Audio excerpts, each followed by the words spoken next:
Il doit faire comme Fali et Poupa.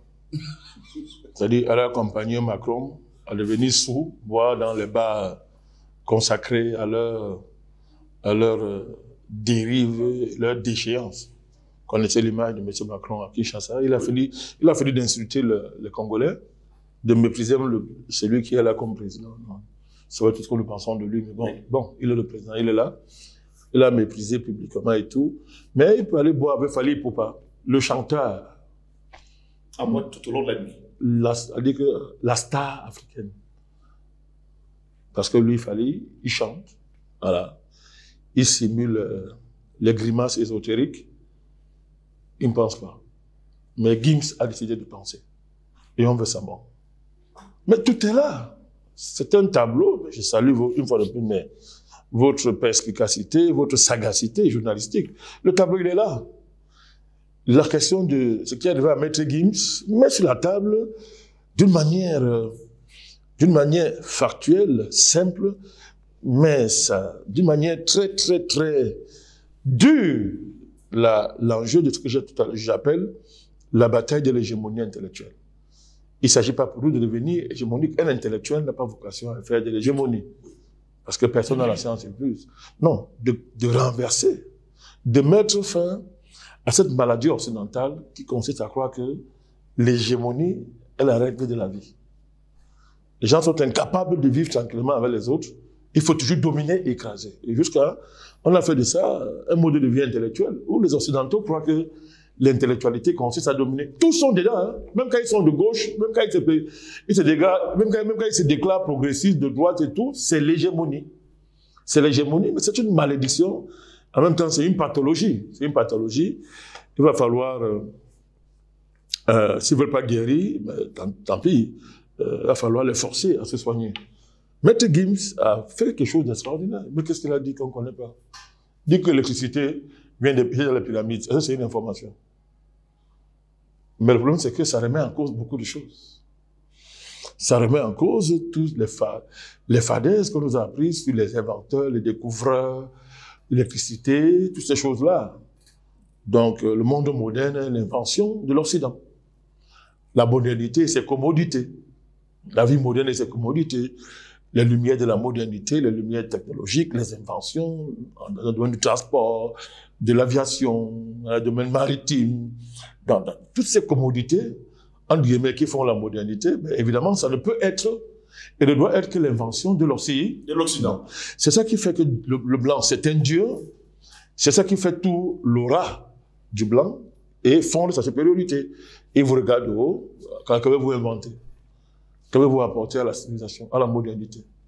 Ça me rappelle ce premier ministre centrafricain vanté à main nulle, Goupandé, un certain Goupandé, qui disait que non, il n'y a pas eu de colonisation, mais il y a eu un transfert de modernité.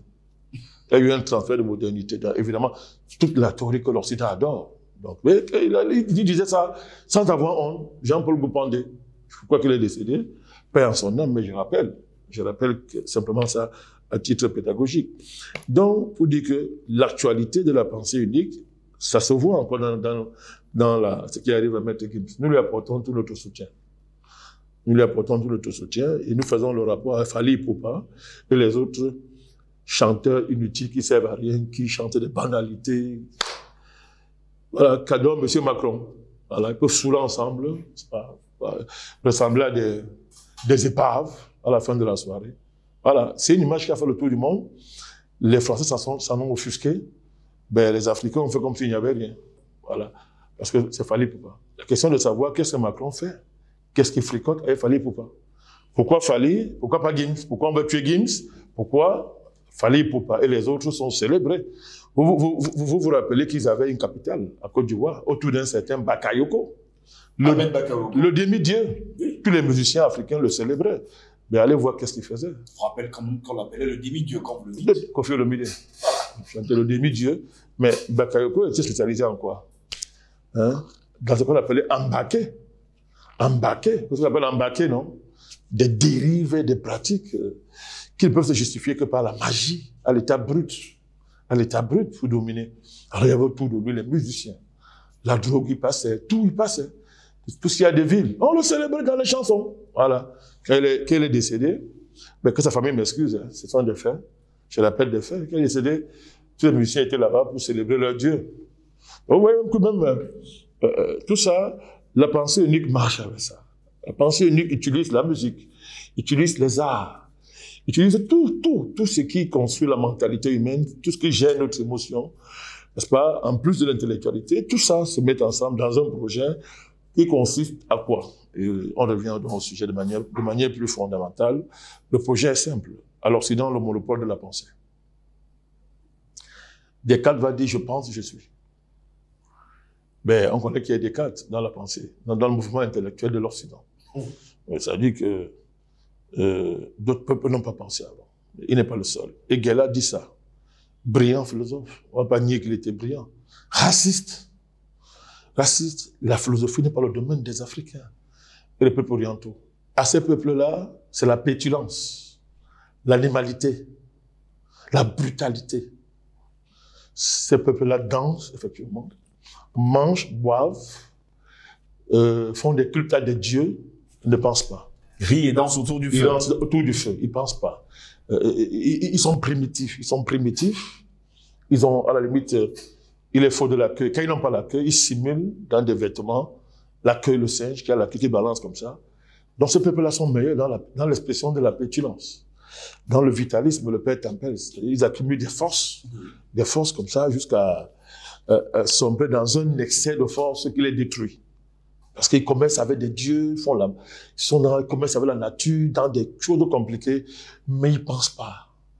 Ils ne dégagent pas le concept de la nature. Ils ne séparent pas le concept. Ils ne séparent pas le concept du mythe. Hegel va dire ça. Alors c'est dans le monopole de la pensée.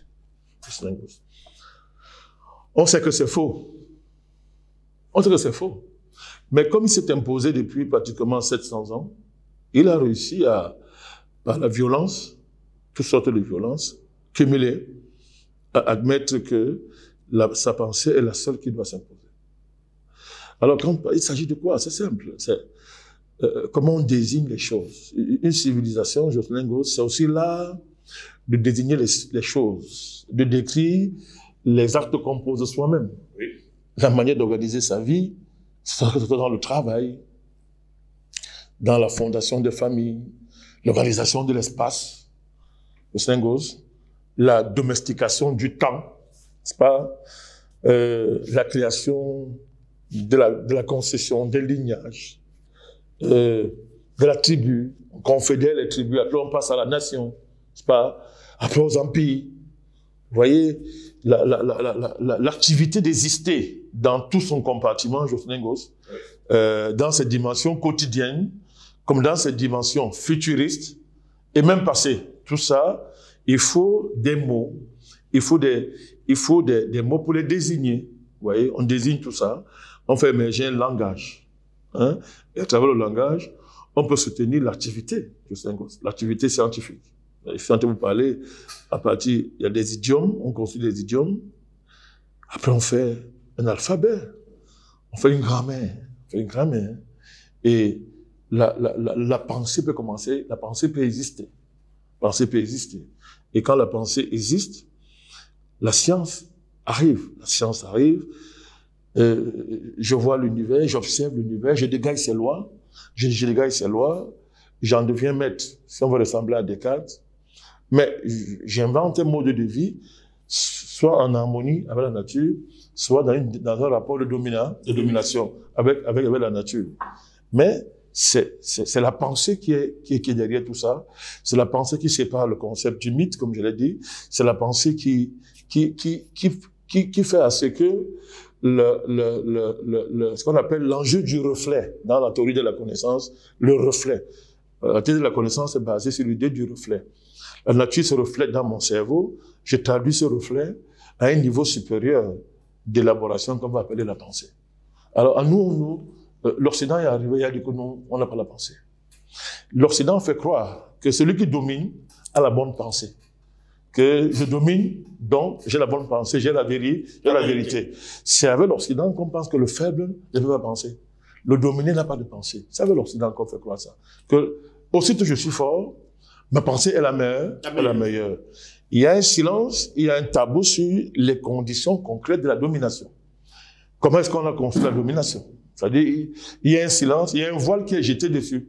C'est-à-dire que je puisse construire ma domination parce que justement, j'ai privé des autres peuples de la capacité à penser par la violence, la terreur et tout ce que cela engendre, il n'y a pas de débat. Je domine. Alors, première manifestation de l'hégémonie intellectuelle, c'est la volonté de tuer la diversité de l'intellectualité. La diversité, c'est-à-dire que d'admettre qu'il y a plusieurs champs, plusieurs sources de la pensée et de l'intellectualité, oui. Et que là où il y a un homme, il y a une pensée. Même si la pensée est au niveau, est dans la forme primaire, primitive, partout un homme, il y a la pensée. Cette pensée est appelée à grandir.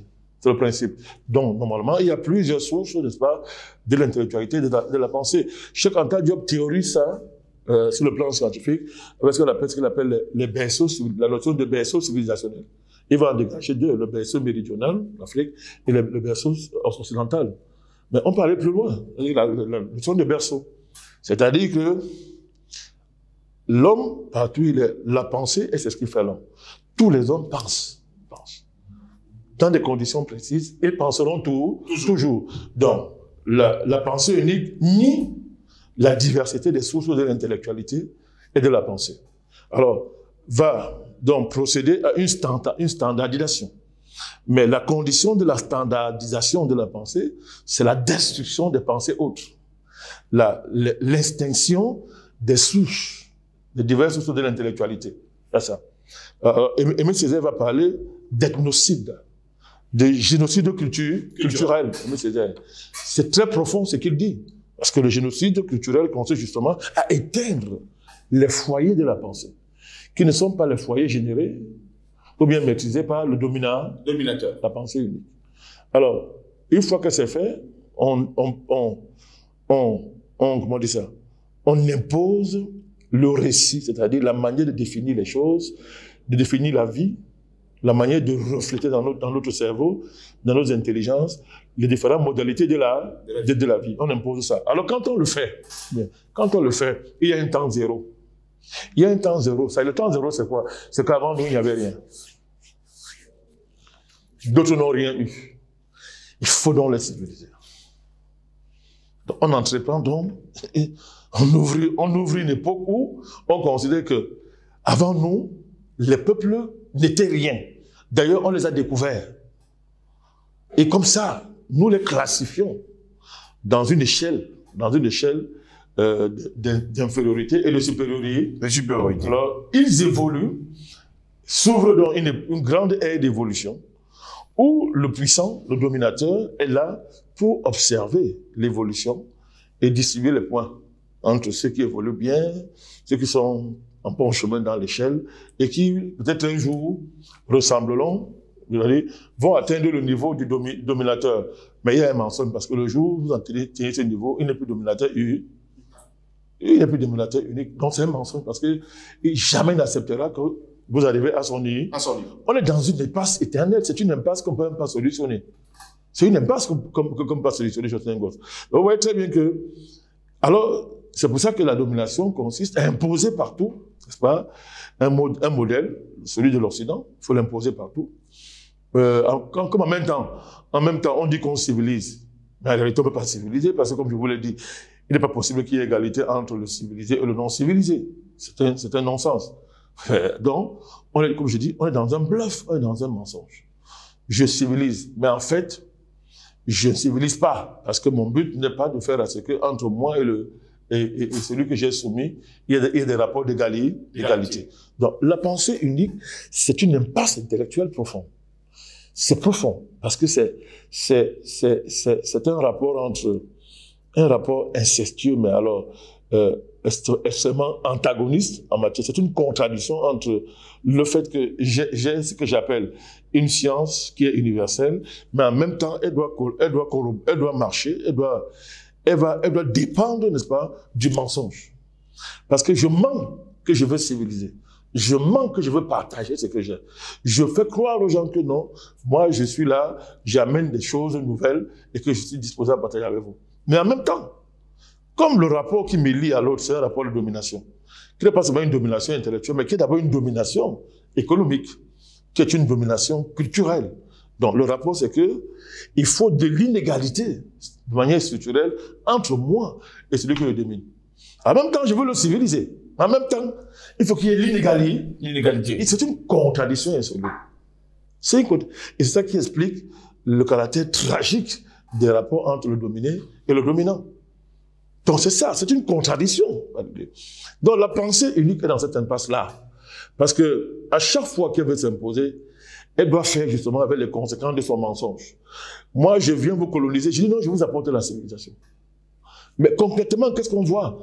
Vous arrachez tout ce qui nous appartient, vous massacrez, vous tuez, vous génocidez. Et vous répandez la dévastation, la pauvreté. Vous dépossédez les gens de leur richesse. L'entreprise coloniale est une entreprise de dépossession. On appauvrit les gens qui ne sont pas pauvres. On a célébré la semaine dernière dans le monde la fête du travail. Alors là encore, on peut prendre cet exemple-là pour comprendre l'impasse. C'est-à-dire que vous avez trouvé des peuples qui étaient organisés, qui travaillaient, qui se reproduisaient. Mais à partir du moment où vous imposez la polarisation de la colonisation, oui, apparaît une catégorie qui n'existait pas, le chômeur. À partir du moment où vous dévalorisez ce que vous avez trouvé, des gens qui se reproduisaient par divers métiers, qui travaillaient, qui se livraient à toutes sortes d'activités de manière extraordinaire, qui, s'il n'y avait pas eu la violence coloniale, auraient atteint des niveaux extraordinaires de performance, dont vous arrivez, le travail n'a de sens que si c'est le travail qui est approuvé par le colon. Bon, vous désorganisez l'activité économique, vous désorganisez la vie. Alors maintenant, il faut que chacun va à l'école. Vous inventez l'école. En détruisant les écoles qui existaient avant vous. Regardez des chaînes de transmission de connaissances. Ça a toujours existé dans les sociétés. Donc, vous détruisez ça. Alors vous instaurez une affaire où un gars va à l'école, on lui donne un papier. Tu as le CEP, tu as ceci, on lui donne un papier. Et dans ce papier, le temps passé à l'école lui a fait perdre tous les savoirs qu'il avait avant. Il a tout perdu pour acquérir des faux savoirs qui donnent pour seule perspective l'administration publique. Ou bien les soi-disant secteur privé. Et vous avez donc des sociétés qui, sur 1 million de personnes, moins de 200 000 sont utiles. Le reste n'ont rien à faire. Gaspillage humain, gaspillage humain, à dire que, un nul autre pareil. Un nul autre pareil qu'on ne peut même pas définir. Vous comprenez, je gosse. Alors, donc, pour dire, quand on parle d'hégémonie intellectuelle, c'est pas seulement une affaire des livres, c'est pas seulement une affaire des livres, c'est pas seulement une affaire théorique. Non. C'est que la théorie doit s'asseoir sur une réalité. Il n'y a pas de théorie qui puisse s'adosser sur une réalité. Même si le théoricien fait semblant de vivre dans son île, mais il se trompe. Parce que la théorie a toujours un rapport avec la réalité. Je suis en train de vouloir vous démontrer qu'il n'y a pas d'hégémonie intellectuelle sans désorganisation des espaces où on considère comme étant des déserts intellectuels. Donc, il y a des organisations. Il y a destruction de la mémoire, des patrimoines intellectuels qui ont précédé l'arrivée de la domination intellectuelle. Donc, et tout ça, on détruit d'abord tout ça. C'est quand on parle d'hégémonie intellectuelle. Maintenant, après, c'est facile de dire que, bon, ok, souvent on détruit pas, on vole, on garde. On va mettre dans les lieux secrets, et maintenant on étudie ça. On s'approprie ça et on donne des noms nouveaux. On dit non, c'est nous qui avons fait ça. C'est nous qui avons fait ça. C'est-à-dire, on dit qu'on apporte tout ce qui est nouveau, alors qu'en fait, on n'a fait que voler. On n'a fait que piller. Prenez la question de nos trésors culturels. Alors maintenant, un débat a surgi par ce petit voyou qui est en France. Il dit que non, il nous remet, il restitue les trésors culturels à ça fait des années, on attend toujours. Oui, mais peu importe. Oui, mais il définit le cadre. Hein. Écoutez bien, il définit le cadre. Donc, dans l'hégémonie intellectuelle. Il définit le cadre de la restitution. Mais avant, on a commencé par imposer un débat et une théorie du fait que non, attention, il ne faut même pas que ces biens-là reviennent en Afrique. Pourquoi? Il peut faire garder ça, il peut faire les conserver. Ce débat a été organisé par M. Macron Express. C'est-à-dire, il crée deux camps. Il y a un camp qui dit non, il faut restituer. Le camp vient dire non, nous sommes contre les restitutions parce que ces biens culturels-là ne seront pas conservés en Afrique. Il y a un problème de conservation en Afrique. Et du coup, il vient arbitrer pour dire que bon, ok, je coupe le morceau en deux. C'est moi le sauveur. Puis tous les Africains, vous vous entendez même pas. Alors moi, maintenant, je fais un cadre de restitution. C'est moi qui dis quand tel objet part. Ça va arriver à telle heure. On le conserve comme ça prend tel avion. Et quand il va arriver, il faut que le président à l'aéroport se place comme ça. Parce qu'il ne faut pas qu'il dégrade l'objet là. Se place comme ça. Et les femmes viennent chanter avec les pannes, ils crient. On a vu ça au Bénin. Mais c'est l'hégémonie intellectuelle, Jocelyn Gosse. Quand tu vois ce que les gens pensent, c'est l'hégémonie intellectuelle. Parce que un trésor culturel, c'est une pensée intellectuelle. C'est une pensée intellectuelle condensée matériellement. C'est un bien culturel. Vous prenez un bien culturel, vous le décodez sur le plan théorique, c'est un livre. Ça peut être même 100 livres. Mais on l'a condensé dans un objet. Vous voyez, mais quand vous brutalisez par un objet, vous le dénaturez, Jocelyn Gosse, vous le transformez, vous dites que vous êtes venu voler ça. Vous avez volé un objet, vous avez amené chez vous. Et vous enrichissez depuis des années dans votre musée. D'abord, souvent même, c'est de la contrefaçon qu'on restitue en passant. Parce que, les musées occidentales vont passer vidés. Alors ça va pas leur rapporter de l'argent. Vous voyez très bien c'est truc. Alors vous venez remettre ça.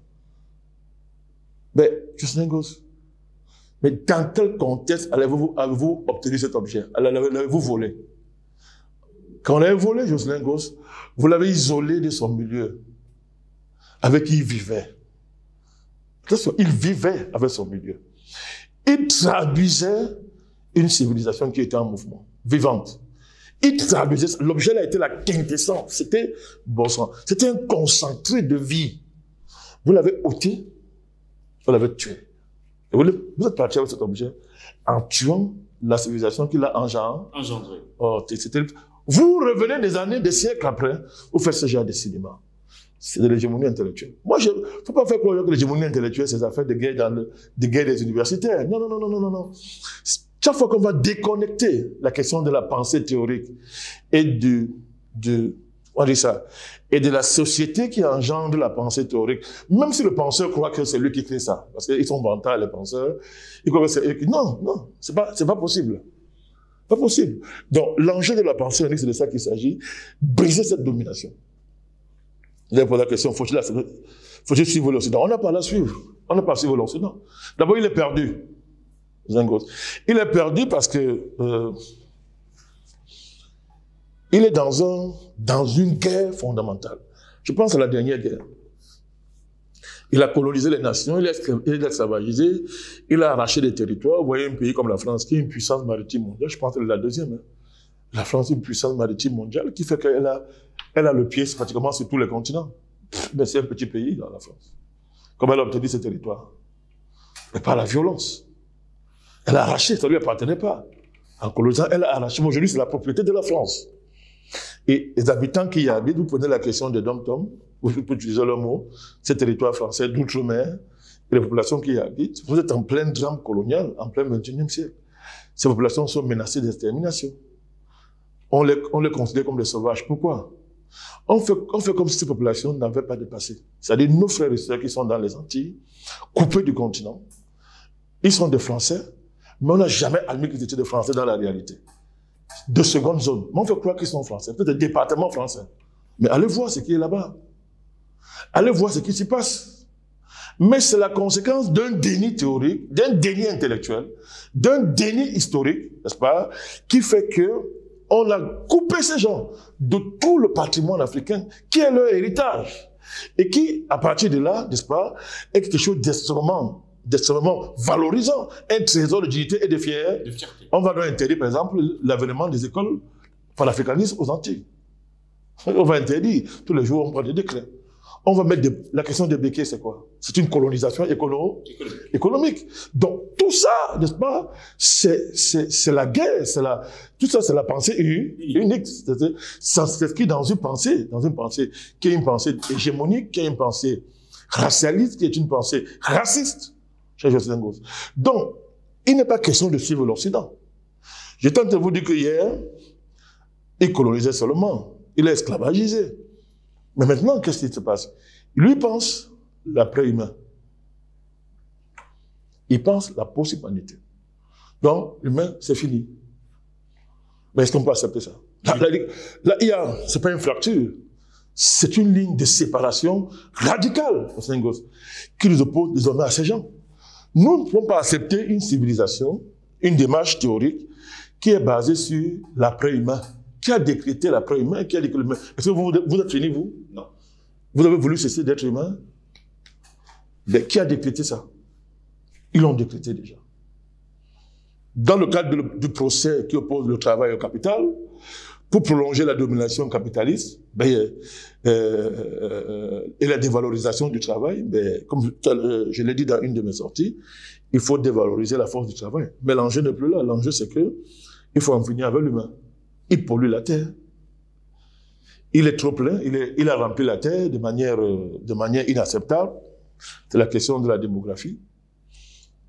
Alors, il faut... Là, ils ne cachent même pas. Il y a les vidéos, ils font des réunions secrètes, ils réfléchissent, ils ont programmé ça. Allez fouiller, allez dans le site de Davos. Tout ça est public. Davos est un président, c'est pas n'importe qui. Quand ils font la réunion, mais tous les présidents sont là-bas, tous les hommes d'affaires de la Terre sont là-bas. Qu'est-ce qu'ils font là-bas? Les gars vous disent, au moins 50% de la population, il faut exterminer. Il faut exterminer ça. Pour le salut, pour que la Terre soit vivable, il faut exterminer. Mais qui donne le droit des gens d'avoir de tels débats dans les cercles fermés? Mais ils sont plus à ce niveau de débat. Ils théorisent, ils pensent, et ils constitutionnalisent, Jocelyn Gosse. Il faut bien comprendre ça. Les LGBT, tu appelles ça Q+, machin, tu maîtrises ça mieux que moi. LGBTQ+, toutes ces histoires-là. Ils constitutionnalisent ça et on est dans un rapport. Écoutez, nous, on ne se taira pas. Il ne faut pas se taire, Jocelyn Gosse. Quand un pays comme l'Espagne légalise le fait qu'un homme peut aller devant monsieur le maire, traîner un animal et l'appelle son épouse, c'est une déclaration de guerre à l'humanité. Ça parce que vous êtes en Afrique. Vous dites, ça ne nous dit rien. Ce n'est pas une affaire de dire que, écoutez, ils ont perdu, ils sont de vauriens, machin. Le débat n'est pas là. C'est une déclaration de guerre à l'humanité. On n'entretient pas de relations avec un pareil pays. Mais ce n'est pas de l'extrémisme de dire ça, mais c'est la simple réalité. Sinon, attends, c'est ce qu'elle a fait ça. Mais c'est une pensée généralisée à tout l'Occident. Les Américains, vous avez des transgenres qui sont aujourd'hui le modèle par excellence. On nous dit demain, si tu n'es pas transgenre, tu es un dégénéré, tu es un dégradé. La seule cause aujourd'hui qui va en matière de droits de l'homme, c'est la promotion de ces trucs-là, de ces machins-là. Alors, une pensée qui arrive à ce niveau, qui arrive à penser la négation, la relégation de l'être humain dans le passé, c'est encore de la pensée? Du tout. C'est de la pensée? La folie. On est arrivé donc à la fin de la pensée unique. Ça a achevé sa course historique. Elle n'est plus unique, censée rien de dire ça. Elle nous bascule dans l'après-humain. C'est ça. Donc, la pensée aujourd'hui fait opposition à cette pensée unique, amener une pensée supérieure à ça, mais c'est la pensée de la défense de l'humanité. Comment défendre l'humanité en ce début du XXIe siècle?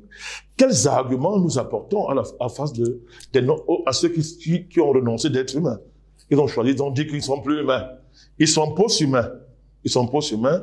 C'est dans la logique d'extinction humaine. Quels sont des arguments qu'on les apporte? Alors on voit très bien que ce n'est pas seulement de s'asseoir, faire un débat.